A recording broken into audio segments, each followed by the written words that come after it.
Hey guys, it's Tom Logan back with another video for you. Today we're going to be taking a look at the Cooler Master V6GT heatsink.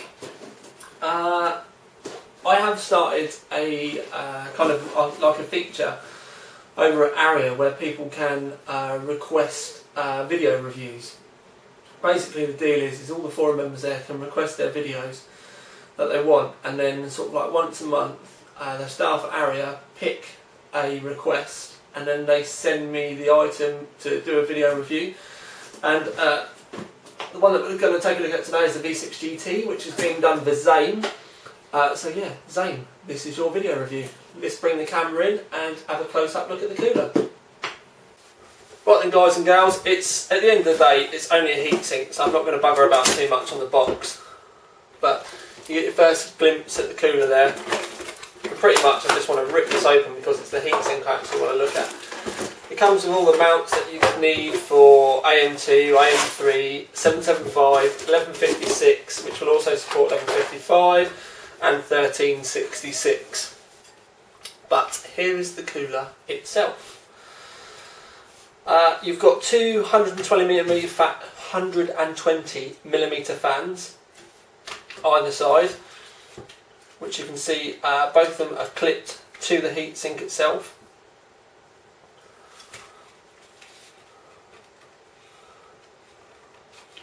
If I bring the light in a bit more,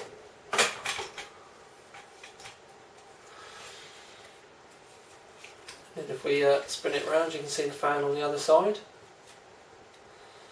I will show you this working in a second, but this button actually turns an LED off here, and by the looks of it, the LEDs in the fans as well. The LEDs are red and the fans inside are smoked cage fans. To be quite honest with you, if you're buying a cooler like this, then you're going to be fairly proficient in your rig, so you know what you're sort of dealing with. I'm not going to show you how to mount it, but just as always, just give the manual a good look over so that you know what you need to do beforehand, so you keep having to take it apart and stuff. But anyway, yeah, that's your up close look at the cooler. You can see all the heat pipes down here. There's 1, 2, 3, 4, 5, 6 heat pipes in total. And if I just pull this out from underneath, you can see all the gubbing, all the fan stuff there. There we go. So that's your fan cable that you can plug it into the motherboard, and then that's the power for the LEDs. I will be powering, as ever, the fans straight from 12 volt anyway. But yeah, without further ado, let's stop messing around and I'm going to get this in the rig and get it tested. Hey guys, I just wanted to show you something quickly, because bad me, didn't do my homework, didn't look at the all the specs of the cooler. Press the button, you get the red light, but if you press it again, I assumed it would go off. You press it again and you get blue. Press it one more time, you get a mixture of blue and red, so it goes a kind of purpley, kind of mauve colour. And just for those out there that wanted to hear the noise, that's the sound of the cooler on 12 volts, so that's absolute maximum flow there, and you can hear it's not the quietest of coolers at full pelt, but we will be testing it at 12 volts just so that we get a proper reading. Hey guys, right, we're on to the testing now. 4 gigahertz, both the fans on the cooler at 12 volts. The temperature you need to be taking notice of, whatever you want to say, I'm lost for words today. Anyway, right, 18.4 degrees, that's the temperature in this room. If we move up here, you can see that's prime running. If I zoom you in, you can see 1.25 volts, 4 gigahertz. And then if you move up, you can see the temperatures are 69, 67, 65, 66. That gives you an average temperature of 66.75 degrees, and when I took the temperatures, the ambient room temperature was 18.3, so that gives you a delta temperature, which is the most important one, of 48.45 degrees. So that's that 48.45 degrees delta temperature at 4 gigahertz. Let's move on to 4.5 gigahertz. 4.2 gigahertz at 1.35 volts. God, I'm losing my mind today. Right then guys, on to 4.2 gigahertz testing at 1.35 volts. Just a quick flash there to show the ambient temperature is 19.2 degrees. We come up here, you can see that we've been running prime, zoom straight in, wait for it to focus, there you go, 4.2 gigahertz, 1.35 volts, add a little smidge for V droop, and if we go up, you can see the temperatures there. When I took the temperatures I got 81, 79, 76, 77, they're flicking around a little bit. It's where it's literally just finished a set of things. It will start to go up again now when it starts to work on the next batch of calculations. But we got a 78.25 degrees average, and then when we take the ambient temperature off of that, that gives us a 59.15 degree delta temperature.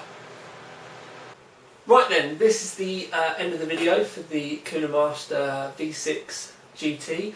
Obviously need to thank Aria, because this is part of a new feature that we've got going where we're going to have members requesting videos over there, and then Aria send me the products for review, and I pretty much give my thoughts and opinions on said product. And obviously today it was the Cooler Master V6GT.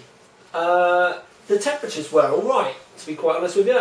66 degrees average for 1.25 volts and 78 degrees for 1.35 volts. I've decided not to do 1.45 volts now because pretty much every cooler is packing up. But another thing is the rig's starting to get a bit unstable. There is a couple of times where I've been running tests at 1.45 volts, completely forgotten about it. Come back and the temperatures have been sort of like soaring, which is no fault of anyone's but my own, but the rig's getting a little bit shaky now. I don't know whether it's the motherboard going or, well, not going because it's fine at the other ones, but it's getting a bit iffy at high temperatures, anything above 90 degrees now, and the rig gets a little bit kind of wobbly. So I'm just going to do 4 gigahertz, 4.2, 1.25 volts, 1.35 volts from now on. But right, the Cooler Master. Looks great. I love the little button. It's quite sleek, kind of stealthy looking. You need to bear in mind that it does come with both the fans.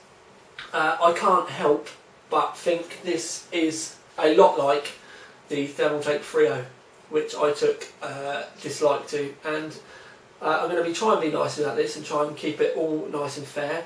The temperatures were good, but it was literally like those two fans on 12 volts are like a hurricane being thrown into fencing. It's really, really loud. It was like sitting in a data centre here while I've been testing this.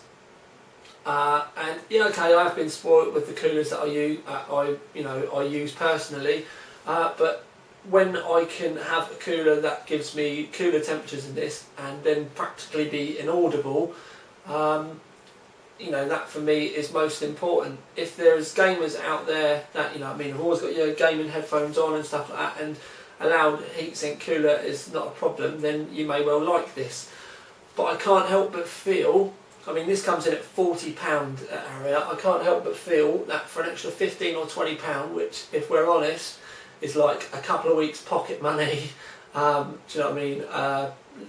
2 or 3 days at work if you go to McDonald's for lunch, or even, it's not even a night out. I spend more money on a night out, and you could technically then go and buy a Thermalright Silver Arrow with the fans, or a Noctua NH-D14 again with the fans, but both of those coolers will be cooler than this and a heck of a lot quieter. The only good thing that this has is really RAM. You could, and I do mean just, on this gigabyte board get larger RAM in there, but it's so close. You'd have to take the RAM out. If you had tall heat sinks, you'd have to take the RAM out to be able to change the fan. Yeah, it's a bit of a funny one. There's nothing really that massively stands out about this cooler that I particularly like, because there's going to be some motherboards. I think the RAM page would probably be one. You'd have tool RAM problems with it fitting. So the long and short of it is, for 40 quid, would I tell you to buy it? Probably not. There's a lot of things that you need to consider. Yes, it comes with fans. Yes, it lights up. But it's really loud and I don't like that, and even though it was really loud, it still wasn't keeping up with the other coolers, so I don't really like that either.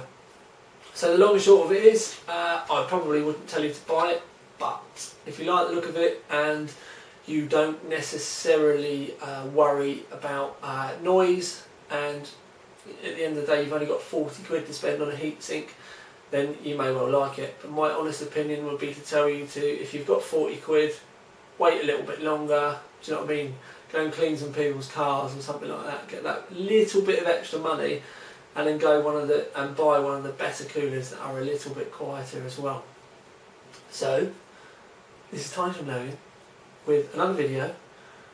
Keep your eyeballs open because I've got lots of stuff coming for you, but with another video. Out.